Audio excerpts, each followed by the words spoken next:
Hey, sports fans, Larry Eder, RunBlogRun. It's our program, Socialing the Distance. We're with Galen Rupp, who is the 2020 U.S. Olympic Trials Marathon champion. He defended from 2016. Galen, great to see you. Yeah, it's good to see you too. Everything been going well? Yeah, I'm back in Wisconsin. I had spent 5 months in California. Yeah, I actually like the cold weather, Okay. so I'm preparing myself for the snow and stuff. My girlfriend thinks I'm a little nuts, but she's enjoying it. She just goes, "Where's the ocean, man? Why can't we drive down Highway 1 right now?" So it keeps it fun. But hey, congratulations on that half marathon last week. Wanted to talk with you a little bit about that and just how we're in a strange time. Yeah. And I was really blown away when, in 3 or 4 different sources, when they were talking about the race, they said you hadn't run with anybody since the 16th or 17th mile of the Olympic trials. Yep. What's that been like? Yeah. I mean, it's obviously been different. I was thrilled just first of all for the opportunity to be able to Sure. race, and Uh-huh. going in, I was just looking forward to having a competition, a race. I was so happy that Suguru ended up deciding to run, Yeah. and I was looking at it as a race first and foremost. Sure. I think there was a lot of talk about times and stuff, and I thought that there was a good chance I was could run pretty fast, but I went in there just looking to compete and looking for a race because, like you said, it's been such a crazy year, and Yeah. who knows when the next opportunity is that you're going to have to run against anybody, and so I really wanted to take the opportunity to get back, try to get those competitive juices flowing again, and just work on competing because, like you mentioned, I haven't run with anybody since the before that, since the Wow. Olympic trials. So I've been doing everything, completely by myself, which, is a choice. I know there's a lot of training groups that are running together, but Yeah. yeah, obviously talking with my family and always wanted to be proactive. It's certainly been difficult at times, just being, on my own completely. It definitely helps having training partners, a training group, and Sure. that's something that I've always, benefited from hugely in the past. But it was fun. It was a new challenge, and I think just looking at it, trying to take that approach going into it, and just learning, really to push myself, and it's hard, when you can't lean on other people to sit behind to pull you through those tough days and workouts, and every interval, you're having to go from the start of each interval and make sure you're on pace. It's hard to really just zone out and relax as opposed to when you have other people. You can take a few intervals off mentally, if not Yeah. physically sometimes, and just sit behind them. But it was great. Again, Mike and I talked a lot about just being fluid throughout this whole thing, and trying to just roll with the punches and deal the hand that what we've got. And we had looked at a couple races going on in the fall, and unfortunately, they got canceled, and so they didn't work out. But this was the next best thing. And Ian Dobson, everybody, the Gene Marathon, Ricky reached out to them, and we had talked, about potentially doing something, and it just feel really lucky, that it all worked out. And Mike talked a lot about that, especially in the last couple of weeks leading up to it. Mhm. Just make sure you never, lose that feeling of gratitude, and just, being thankful that you have an opportunity, because Sure. it's pretty few and far between. I love Ian. I've known him since he was in high school. Yeah. In fact, did he win the year before you or after you at the Nike the Border Clash? He was no, he was like 5 years before me. So it's Okay, like we okay. had an unbelievable run in Oregon in high Yeah. school, Wow. especially on the boys' side, and it all started with him. So Yeah. I remember coming in and looking up to him because he was kind of, it really burst on the national scene. A kid from Oregon doing so well, and his school, Klamath Union, had some great runners, that followed right Sure. after him, and those were the guys that I competed against. So Oh, cool. it was Cool. fun to reconnect with him. Yeah. Was the course that you did part of the old Eugene Marathon course? No, it was Okay. Okay. just out of bike path, so a little bit Wow. narrow, and yeah, just straight out and straight back. So How did you feel during the race? Did you feel pretty good during the race? yeah, I think I certainly started to feel a little bit, the last 3 or 4 miles, which Hmm. is probably to be expected in any half marathon. But Yeah. we really, Mike and I really tried to be working on my efficiency and getting back to doing a lot more speed work, and things that really I haven't been able to do for the last 2 years, for a variety of reasons. Part of it's Sure. getting ready for marathons. You do a lot of specific stuff, and you got to kind of, assess what's giving me the most bang for my buck in training. And, Yeah. for marathon, that's usually the longer stuff. And then, before that, just, I had surgery, and coming off of that, I physically wasn't able to do it. And so, we sat down, and he told me, he's like, I think we got to hit this stuff hard. And it's just been such a long time since you've really been able to do this. And so, That's cool. so yeah, we really put a huge emphasis on that. And, of course, you always want to run faster, but I was really happy with it. I felt great, through halfway, and just starting to feel like I've got that bounce back in my stride. It probably is a small change, but yeah, I'm really feeling like my old self again. And awesome. I think not having done maybe quite as much of the strength stuff at the end caught up to me those last 3 or 4 miles. But I'm really pleased, with where I'm at, and where I'm headed, going into this next training block. Were you ever considering the London Marathon?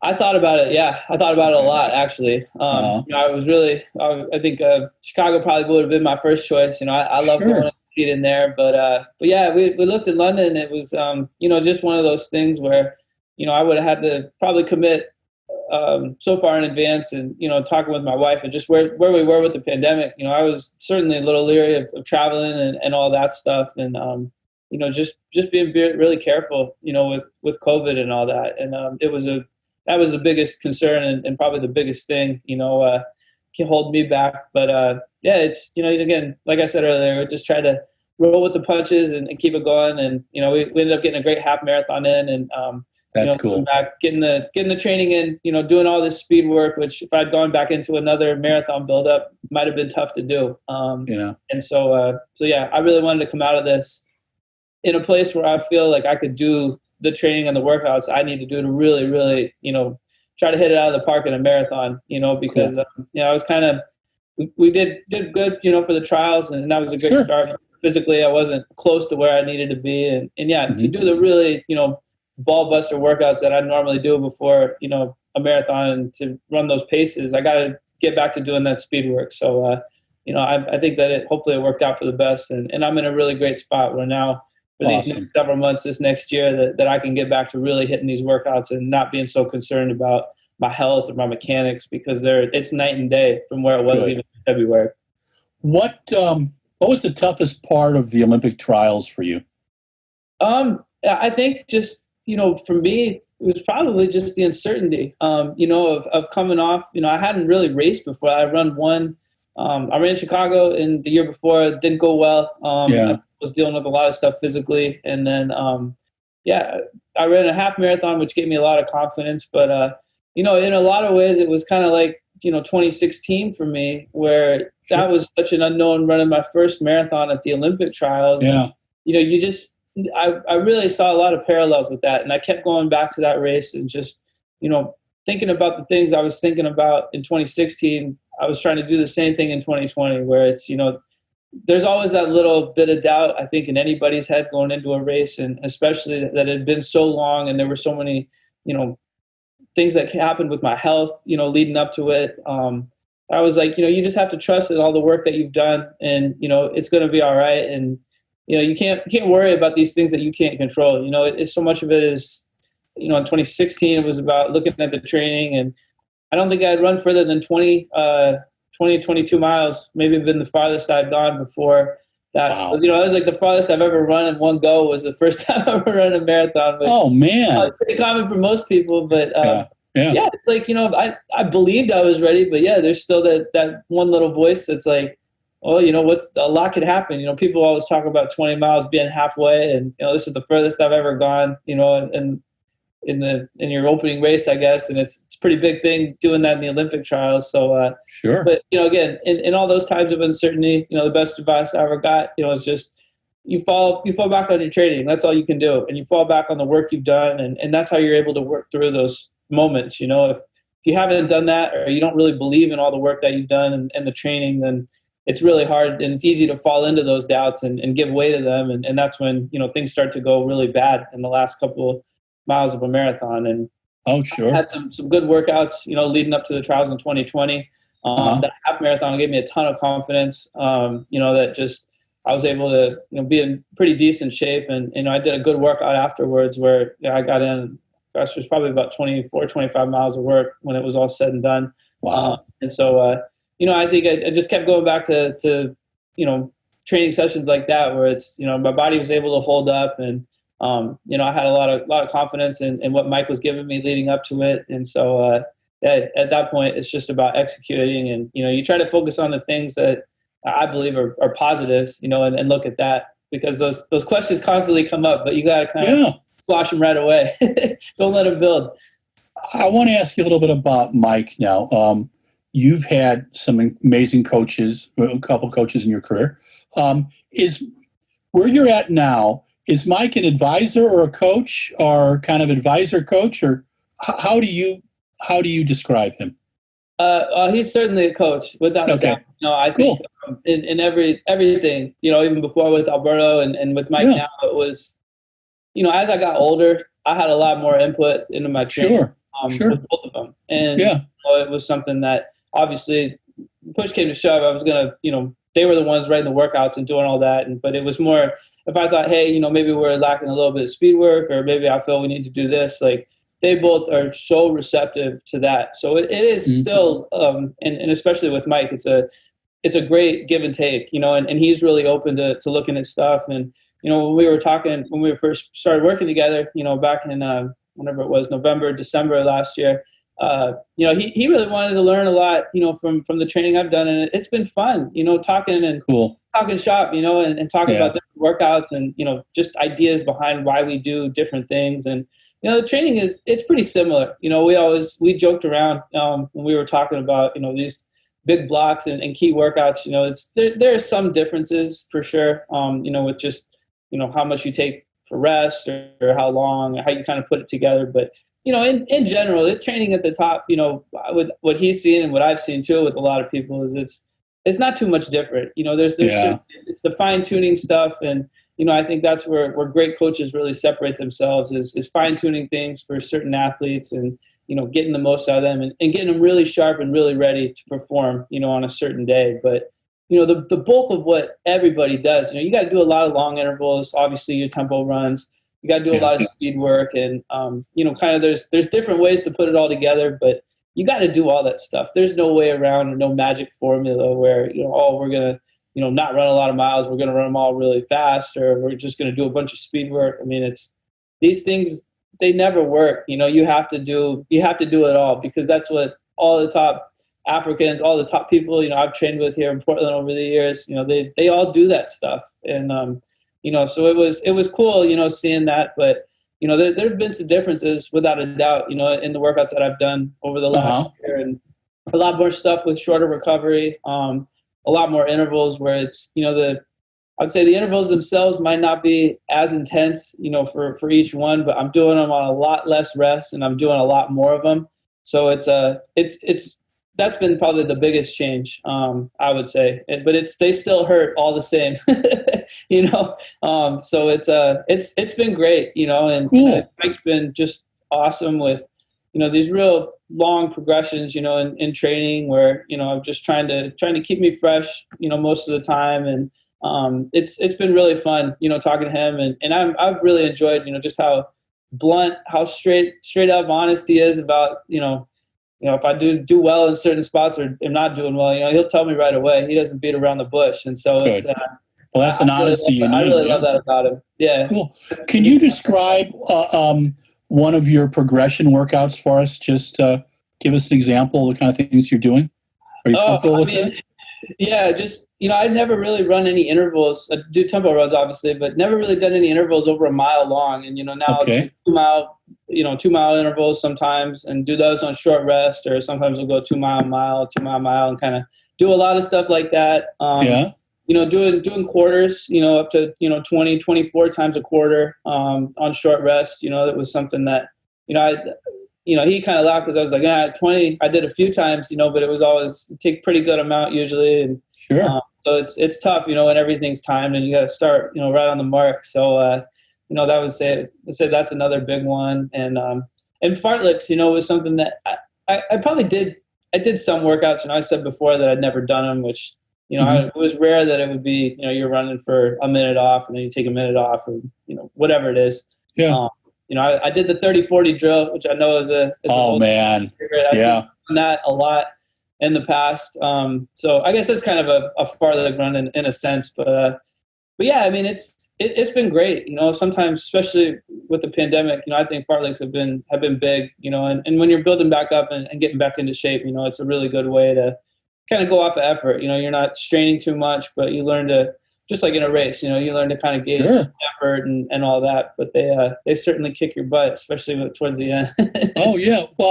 What is will we see you go back to the track and run a 10,000 again? Yeah, I certainly wouldn't rule it out. Yeah, a lot of it depends, on just timing of it, I think, and where I'm at with my training and racing and all that. It's fit in. I'm not going to force it to just say, sure, I got to run one. But yeah, I certainly wouldn't rule it out. That's something that I've kind of been building in my head for a long time now. And so, yeah, I would. I just miss seeing you on the track, man. It was always fun. And when you first heard that the Olympics were going to be postponed, what was the first thing that came to your mind?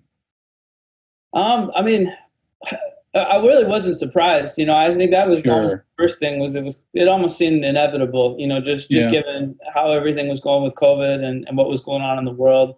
But after kind of being a little bit down for sure. Because obviously you want to compete. It was I always try to look at the positive side of things. And, I just think having more time, can obviously sometimes it can be a bad thing, if you have too much. But, for me, it's great. I got another year to keep growing and keep, Mike and I's relationship is growing, every day and every week. We're still learning kind of each other's quirks and how we all operate. And so, having a little bit more time for that, obviously just having more time to get adjusted, to the newer workouts and just keep getting my body stronger.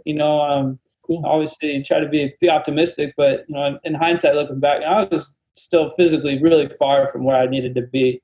Even going back to February and the trials, I think I would have been fine, to run a great marathon this summer had the Olympics gone on. But another year certainly, it's not going to hurt me. And I really wanted to, especially in talking with Mike, use this time to just get better. It's one of those things where it's kind of a fun opportunity where you can do a lot of things that, maybe you wouldn't be able to do. If I was getting ready for a marathon this summer in the Olympics, obviously I would have taken a little time off, of a break after the trials, but then you're pretty much getting right back into it and hitting it hard. Sorry, the sun's right behind me. No problem.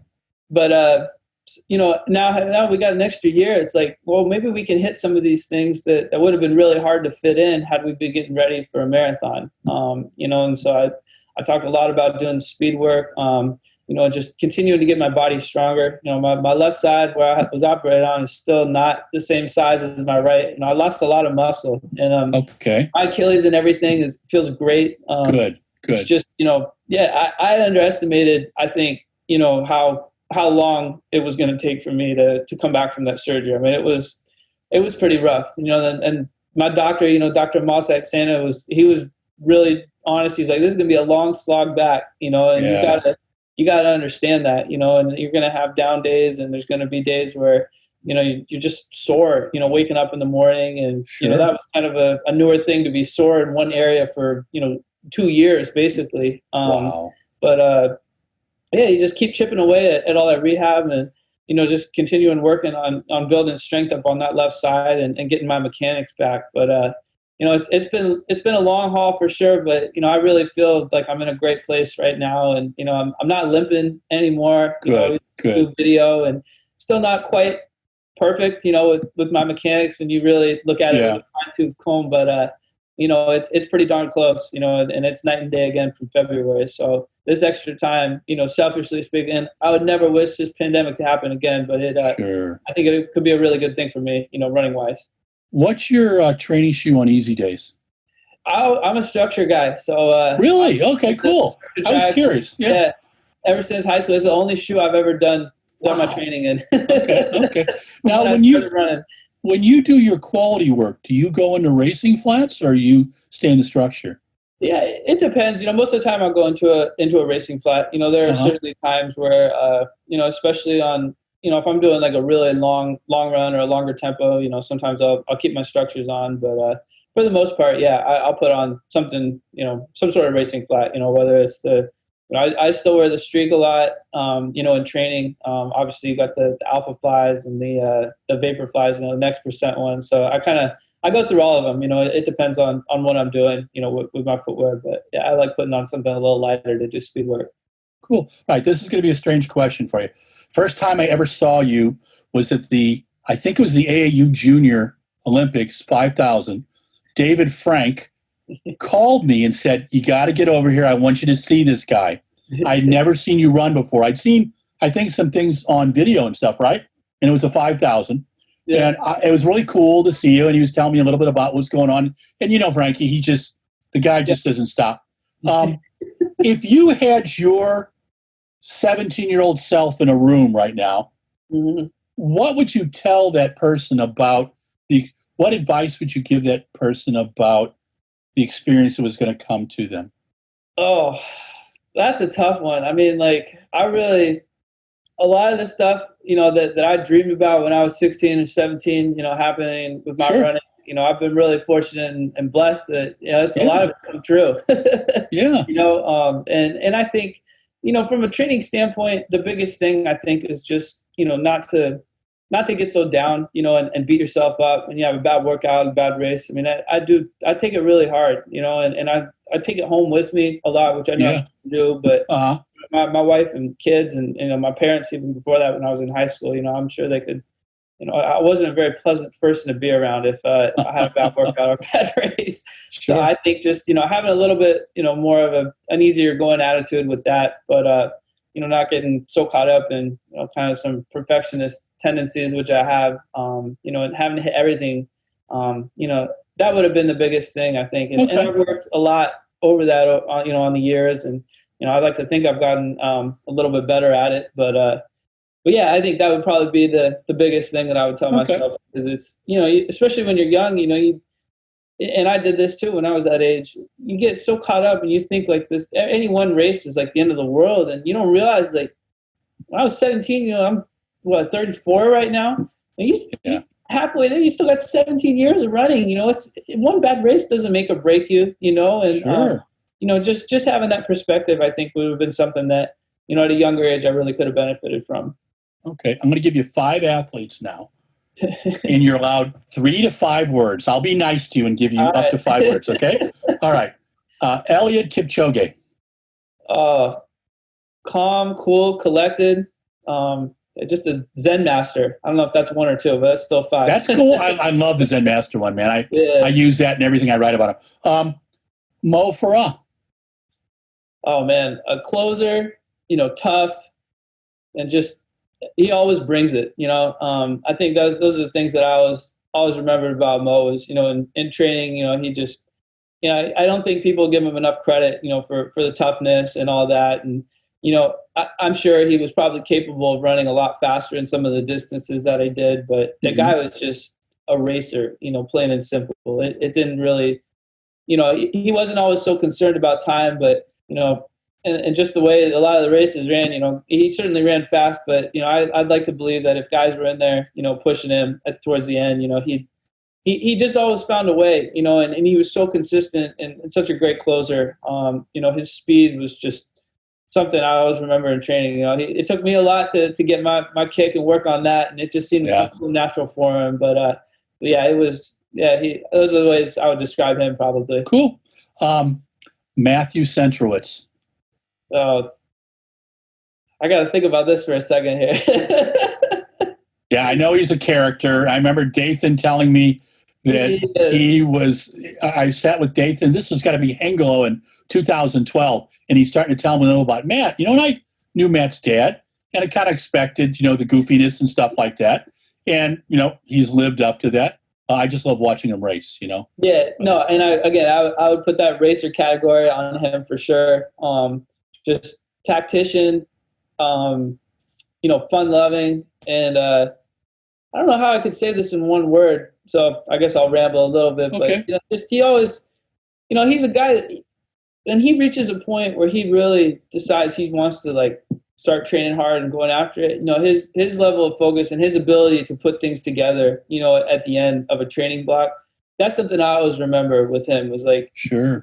he dealt with a lot of injuries, you know, that a lot of people probably don't know about, you know, leading up to some big races, you know, and certainly several Olympic cycles I remember right before he did the trials or the Olympics, and, you know, just the cross training that he did, and then, you know, was able to really focus a lot, you know, despite all this adversity that he had, you know, leading up to it, that again, probably only the people that trained with him saw, you know, his ability to put it together on those big time races, you know, despite what kind of buildup he had, was something that I was always, you know, amazed at. And he just, he always brought it, you know, on the big stage, the guy loved it more than anybody, and always delivered, you know, and that's something that I always remember about Matt. Cool. I don't know how well you know Shelby Houlihan, but I'm curious how you would describe her. Yeah, I don't know her too well. You know, I just obviously we see each other in passing a lot out at Nike, and but yeah, I love watching her race. You know, I you can see it in her face. You know, just the determination, that grit that she has, and again, just someone who loves to compete. You know, it just seems like she's always there. You know, she's very consistent, and she's always going to have an unbelievable close. And it's been really cool seeing her. You know, I remember even watching her in college, and seeing her development, even from the time she turned professional, has been really fun to watch. And she's someone that, again, like I've got a ton of respect for. And yeah, I love watching her race. You know, it's fun because you know when it comes down to a sprint, it's always exciting to see what she's able to do. Oh yeah. What about Lopez Lemong? Yeah. You know him that well? Lopez for a long time. Yeah, I remember even in college. You know, that's what I thought. Cross country, all that. He was there. And, you know, he's just super nice guy. I think everybody knows that. You know, that's been pretty well documented. You know, always super friendly whenever I've seen him, and you know, he just, for me, yeah, obviously, I think we're the same age. He might be a year or two older or younger, but you know, just his range is incredible. You know, I think a lot of people forget how, for the longest time, he was just an 800, 1500 meter runner. Yeah. 800, you could argue, might have been his best event for a while, and now, you know, he's doing at 5K, 10K, and still, you know, able to run so fast. The older he's gotten, it doesn't seem like he's lost a step at all with his speed. It's been pretty impressive to see, for sure. You're 33 now, correct? 34. 34. God, you're. I'm almost 30 years older than you, pal. So just, you know, it's more fun as it goes. You're a dad and a husband. And I love that picture in the Oregonian of you with your kids. I'm one of 5, so you know you have my total respect. Can you turn off running when you're with the kids and with the family? Does that help you to kind of be able to shut it down? Absolutely. Yeah. I mean, I know that my kids know that I run, but yeah, I'm not sure that they just think it's something I probably do for fun. And, you know, they came down to watch that half marathon, which was awesome. But no, it's the best, you know, and I love, certainly there are times, you know, when I come home and my mind's still, you know, things are just hard to get stuff out of your head. You know, your mind's racing, thinking about training and all that stuff, but it's not too difficult for me, you know, when I get there to try to really, you know, I always want to be completely present, you know, and not, you know, have my mind somewhere else. And so when I get home, you know, I'm gone a lot of the day. I've been home obviously this whole time, but you know, normally, even when I'm here in Portland, you know, between all the training I'm doing, you know, and then, you know, treatment, you know, sleeping, all that, you know, it might sound kind of silly, but I don't see them a whole lot, you know, when I'm here, even at home training. And so, you know, the times that I do have, you know, I really cherish that. And it's been great for me, you know, selfishly speaking, to have that outlet, and that, you know, I'm a big believer in balance, and they give me that, you know, and my wife is phenomenal. You know, we have so much else going on with the kids and all that. And I love it, you know, and I've always been someone that yeah, you know, when I'm with them, I want to give them everything I have, because I cherish those times, and I don't want to be someone that's, you know, always gone or always on my phone, not there, you know, really paying attention. So yeah, I love the time that I have with them, and it's been fun. You know, it's been great being at home for so long. It's probably the longest I've been in Portland for one given time, you know, without traveling. Yeah. And so yeah, it's been fun, and as they get older too, just the things that they get into and seeing their different interests, and it's Sure. the personalities develop and all that. It's just the best. Cool. Um, Mo ran an hour run last year, and are we ever going to see you do one? Yeah, but I certainly wouldn't rule it out. I thought it was pretty cool. Yeah, yeah. It's something different, and yeah, I think so much in our sport, it's so much is concentrated on the clock, which I guess that still is because you got an hour, but Yeah. it's kind of fun, to just see how far you can get, in a given time period. So yeah, I liked watching it, and it was obviously cool to see him break the world record. Would we see you do cross country again?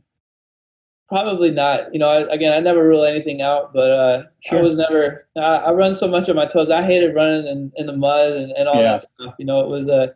It was a blast when you had with the team atmosphere and all that. Like high school and college cross country, it was just there's nothing like it. It's the Hmm. best. But yeah, as I've gotten older, I'm not sure that I would ever go back there.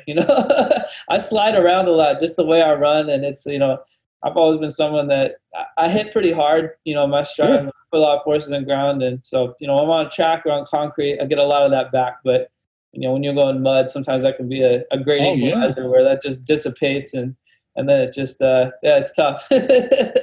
We have a Olympics coming to the U.S. in 2028. Are we going to see you competing till then? Yeah, I hope so. We'll see. Only God knows that answer. But Yeah. yeah, I wouldn't be. I think there'd be nothing cooler, to be able to make Sure. it that far. And an Olympics in your home country is something that is just you can only dream about. Because a lot of things obviously have to line up. But I'm Mhm. feeling really good right now, and Good. yeah, God willing, if my health keeps up, and I haven't lost too much as far as my physical ability just from Yeah. getting older. I definitely would love to be there. I think it'd be really cool for my kids too to be able to, be at that time they'd be a lot older and kind of Yeah. maybe understand a little more what's Get a little going bit more. on. That'd Are be you still you know, enjoying your running? yeah, I love it. I wouldn't trade it for anything. I think I wouldn't be doing this if I didn't love it, didn't love the training, because so much goes into it, and Hmm. I would never do this if I wasn't putting everything into it. If I was just kind of half-assing it and just going through the motions, I would Sure. stop when I retire. Yeah.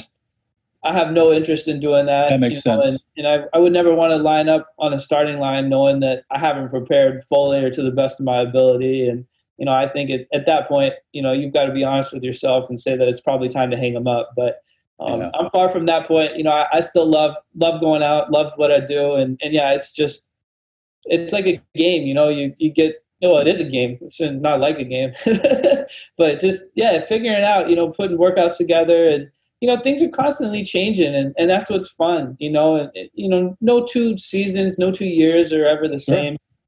You can try to replicate workouts, but it's there's a lot of stuff going on just in your life, stresses, all these things, what you're doing, stretching and lifting, that it's this constant evolving thing. And I think that there's a really cool kind of beauty in trying to figure that out every year and get yourself ready to run great, on race day when it counts. Well, you've survived 35 minutes. We got about 5 to go, Galen. So you're doing great. I don't think it's been too painful, but who's the athlete that you admire the most? Oh, I mean, I always looked up to Michael Jordan a lot. Cool. I would say probably for yeah, any sport, he's probably the guy. Just that killer instinct, that he has. Yeah.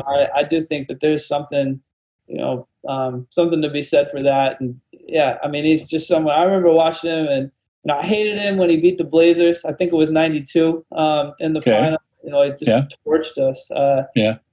But yeah, watching The Last Dance and stuff this year, it was fun, reliving a lot of those memories from when I was a kid. My dad's from Chicago, so he loved him. Oh, yeah. Oh, I, yeah. you Yeah. know, I, I hated him sometimes when he beat the Blazers, but yeah, I mean, looking back on it, it's just you knew the ball was going to him at the end, and he was Yeah. going to get it done. It was just how's he going to do it, and that that killer instinct, I don't know if it's ever been replicated, since then. And just, yeah, winning, obviously what he did, pulling together the different teams that he did and the different characters.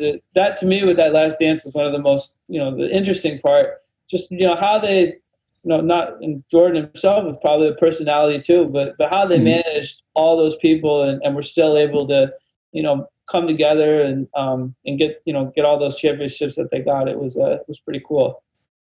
Do you consider yourself very competitive? Yeah. Okay. I think the people around me probably that know me would agree with that. My wife she never played any board games. She just refuses to do anything. Yeah, I get really into stuff for sure. Do you believe we'll see an Olympics in 2021? Yeah, I believe so. Again, I don't have any insider information or. Sure. No. I get that. So yeah, I mean, I don't know. I think a lot of it all depends on COVID and obviously safety is the top priority. But I know, hopefully seeing some sports come back and obviously I think they're going to do everything they can to try to make it happen. So yeah, I mean, I'm optimistic. I'm generally an optimistic person about stuff. I really hope that they have them this next year. You've made 3 Olympic teams now, correct? No, this will be my 4th. Yeah, this is your 4th. Okay. Yeah, 08, 12, 16, and 20. Man, God, I thought you were even more of a youngin than you are. Do you want to make a 5th? Oh, absolutely. Yeah. Okay. All right. Cool. Even LA, that could be 5th or 6th, man. Now, but yeah, I mean, you see a lot of marathoners doing great, as they get older, and I think the key, is again, health and consistency is the biggest thing that you can do. I think as a distance runner, it's the best thing. When you can, even if a season doesn't go great, racing performances, you hope for, better results. All that training you've done, that doesn't leave you. And the more seasons you can stack on top of each other where you're able to get in good training and not have to take time off or be cross training, it adds up tremendously, over time. And I was so lucky to have, people that drilled that into my head and coach with me from such a young age. And I don't think, now I'm older, I look back and I realize how lucky I was to have that. Those great people and that perspective around, and for them to stick to it too, not to, everybody says they want to have a long-term plan or follow that, but it's easy, it's easy to fall into that temptation where, why don't we just, maybe we just run 20 more miles a week. When you're young, you can get a huge bang for your buck, but that risk of injury goes up astronomically the more you add on. And it takes so much restraint to hold a young athlete back, especially one that has a lot of potential, because, there's a lot of reasons, coaches want to get the most out of them before they go to college or before they turn pro, or, and it's not always in the best interest, of the kids. And I think that, again, I look back and I could not be more grateful for the people that I had around me that always had my best interests at heart and really stuck to their guns with that, even though I probably could have trained a little bit harder when I was younger and maybe could have run faster at a younger age, but they're like, that risk of injury is just, it's not worth it. You're going to have a long career, but we've all got to be smart with how we bring you along. And so, I guess to get back to your question, you see a lot of great marathoners running really well, into their late 30s. Ilya's, I think he's, high 30s, isn't he? 38. Yeah. So that's what they say. I think he's 42, but we'll have the bet on that one. You never know. Yeah. But, you just don't know. Yeah, I mean, you see how well he's running. I mean, there's no reason. You take care of yourself and you do all the little things and treat your body right. You can go for a long time, and God willing, that'll be the case with me too. Well, Galen, I want to see you make your 5th and 6th team, man. I've told my son I'm not going to retire till after 28. I'll be 70, but I'll probably be around for a while longer. But maybe we'll ride off into the sunset together. There you go. Thank you so much for this afternoon. This was a lot of fun. Enjoy your family this evening. Stay safe. And I'll see you next year at a race. We'll keep our fingers crossed. Okay. I can't wait. Great catching up with you, Larry. Thanks, Galen. This is Larry Eder with RunBlogRun. It's Socialing the Distance. We've been with Galen Rupp today. Galen, thank you, man. Hey, sports fans, Larry Eder, RunBlogRun. It's our program, Socialing the Distance. And boy, did we have a fun one tonight. Galen Rupp, four-time Olympian, Olympic silver medalist in the 10,000, Olympic bronze medalist in the marathon.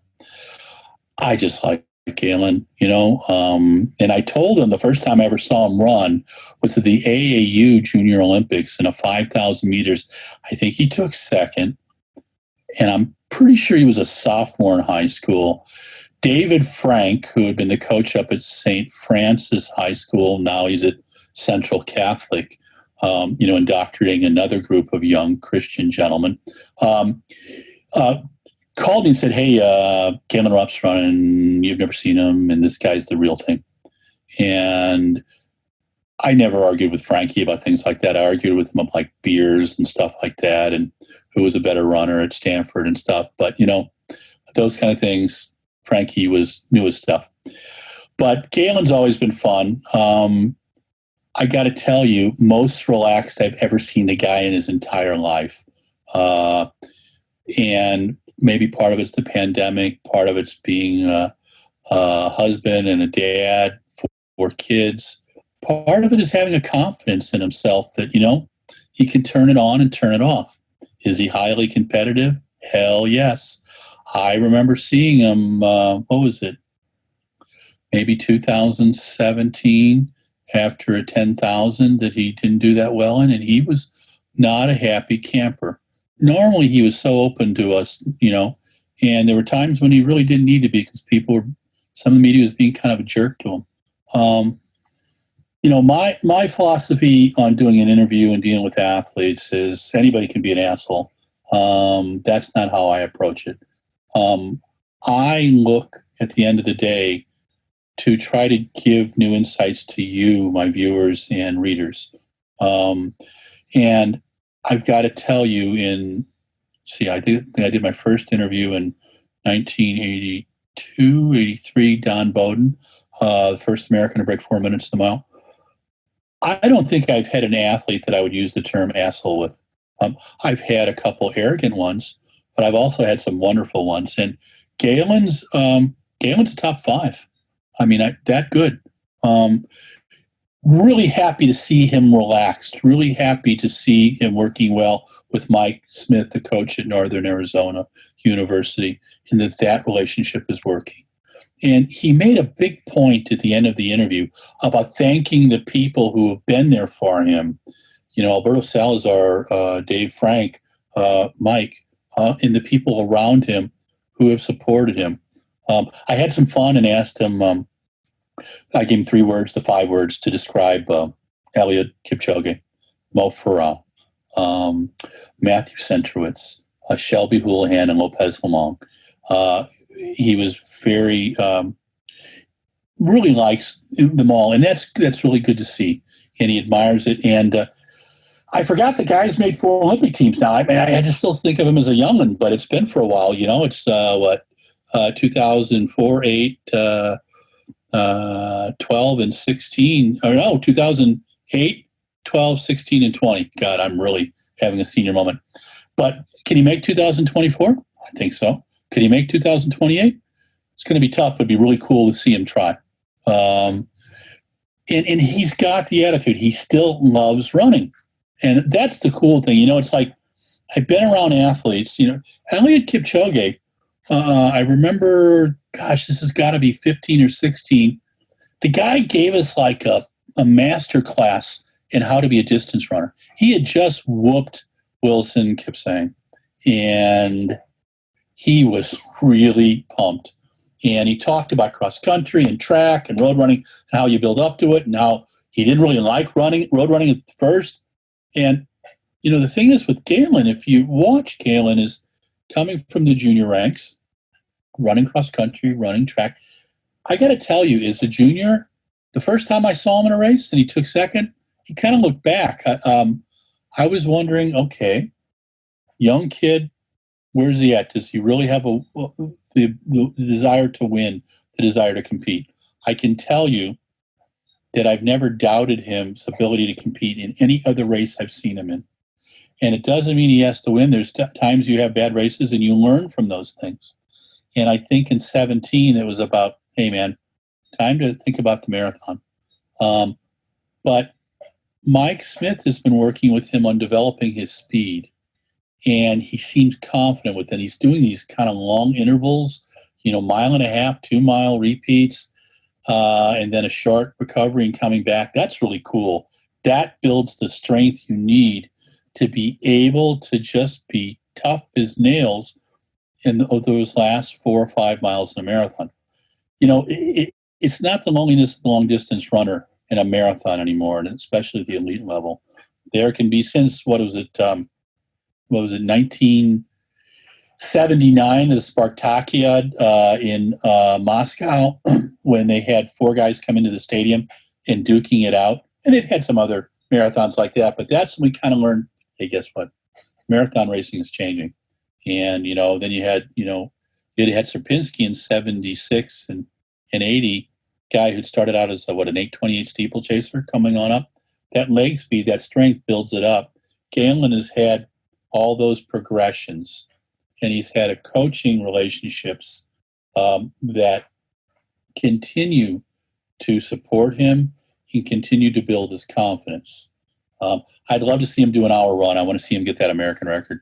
Hell, I'd even sponsor it. That'd be a lot of fun. And you know what? He's open to other things. Will we see him do a 10 again on the track? That'd be a lot of fun, but it's all about keeping healthy. And he made a really interesting point near the end where he talked about he could have done more miles younger, but it was that slow buildup and that slow understanding that he was 17, then he was 20, then he was 24, then he was 28, and now he's 34. What's he going to be at 38? What's he going to be at 42? Which is where I think Elliot is. I don't buy the whole 36-year-old stuff. Elliot, I love you, but I think you're 42 years old. And Mama Wolde did it and a few other guys. And I think there's some guys who competed even later than that. But if you're enjoying it still and you're having fun and you can compete with the big guys, then do it. And again, Galen, thank you so much for your time. So much enjoyed talking track with you. Ricky Sims, who's his manager at Pace Sports Management. Ricky, you're always a lot of fun. Love your photographs, and you give me trouble once in a while, and I need that. So thank you again, Ricky, for helping get this set up. Galen, thanks to his family for giving him a little break and putting up with me tonight. Mike Deering, thanks for being our producer. This is always a lot of fun. We have a good time. So I'm going to go grab a little dinner, and I wish you guys just safe evening. If you're going out for a run, wear something light colored. Keep your mask on. If you're going to be indoors, wear a mask. Stay safe. Wash those hands 20 seconds. Keep the mask on. We're getting into winter, and it's going to be tough. Okay, but stay with it. If you like RunBlogRun, like us on Twitter, Facebook, and Instagram. Do it early, do it often, as Mayor Daley used to say. And then if you love us, truly love us, subscribe on the YouTube. Okay? I like to say the YouTube because my son used to give me trouble when I would say the Facebook. He just wanted to make it seem like I was derelictus. Okay? Anyway, stay safe. Have a great evening. Thank you, Galen Rupp. This was a really fun interview. See you guys later.